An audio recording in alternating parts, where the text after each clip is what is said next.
Hello cloud experts. So cost is the prime motivation to move to cloud infrastructure. And how do we really manage the cost in the AWS infrastructure? Let's talk about it. My name is Sanjay Kumar and I'm a cloud trainer and consultant. Now, cost savings on cloud infrastructure. Cost saving, as we discussed, one of the major motivation to move to the cloud infrastructure. So why we want to move to cloud infrastructure? Because we want to reduce our cost. How do we really do it? We'll talk about it. AWS provide lots of tools and techniques to save your cost in long term and short term. Now, most of the services support the basic fundamental of cloud computing, which is like pay as you go. Pay as you go is the basic fundamental of cloud computing, and even AWS supports you in most of the services. AWS allows us to use most of the services for free in free tier account for experimenting with AWS. So typically, you need not to pay anything to AWS whenever you want to experiment with AWS. However, if you want to run some full-fledged workload, of course you need to pay for that. But again, those services are available pay as you go, and you only pay for the services what you use. So free tier gives you access to most of the resources which are available on AWS, and you can do all the experiments with the AWS. Now, how to save the cost on AWS? Don't pay for any ideal instance. So if you're not using any instances, either you should stop them or you should get into some kind of auto shutdown so that you don't pay for any idle instance. Enable S3 storage life cycles or intelligent tiering. As we discussed earlier, S3 have multiple tiers of storage, and it also supports you something called as life cycle rules. So you can define life cycle rules and delete the data which is not required in your system, or archive the data which is not frequently used. So you can do it by setting up life cycle rules, or you can also do it automatically by using something called as intelligent tiering. Use S3 Glacier for archival. So whenever you want to archive your data, don't put it in the standard S3. You should go for Glacier for your archival files. Clean up resources which are not being used. You should always clean up the resources which are not being used for your current workloads. Choose spot instances for heavy workloads which requires low cost computing. So whenever you want to have any workloads which are required very low cost computing, always go for spot instances whenever you have very heavy workloads. Use reserved instances with workloads with long term visibility. So if you have any workloads where you can commit from 1 to 3 years, you can save up to 75% of your cost on compute resources. So for that, you should go for some reserved instances. And nowadays, we also have convertible reserved instances available, which can help you to reduce your cost. At the same time, it allows you to move to some other instances with some limitations. Use CloudWatch or Trusted Advisor to monitor costs. So the best way to keep your cost under control is to monitor them, and they have tools like CloudWatch or the Trusted Advisor to monitor these costs.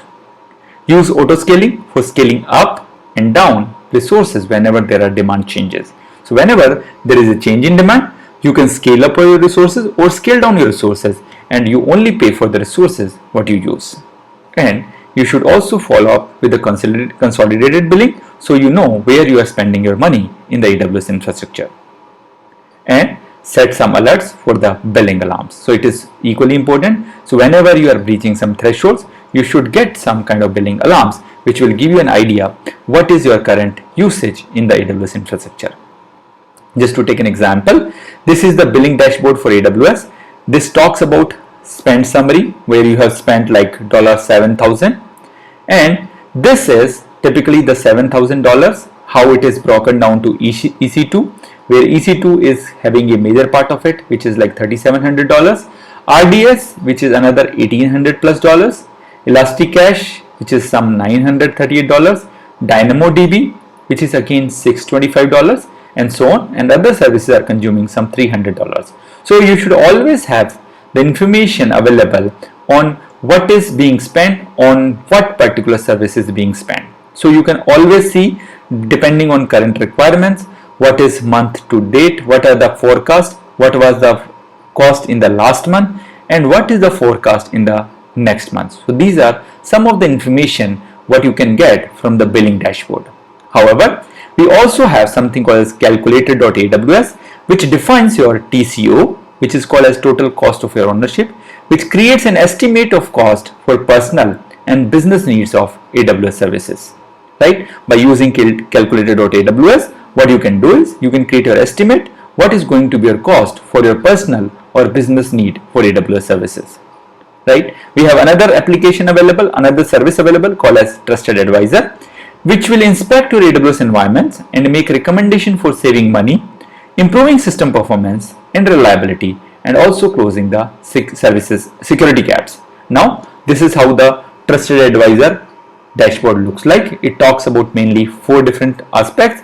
One is cost optimization, another one is performance, another one is security, and another one is fault tolerance. So this is the Trusted Advisor, the dashboard of Trusted Advisor, which talks about cost optimization, performance, security, and fault tolerance. So it will also give you some suggestion which will make you save some money on your potential usage.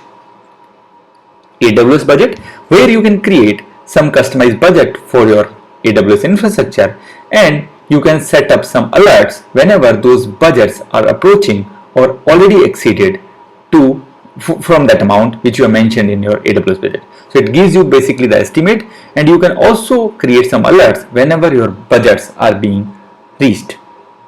That's all in this section. I hope you enjoyed it.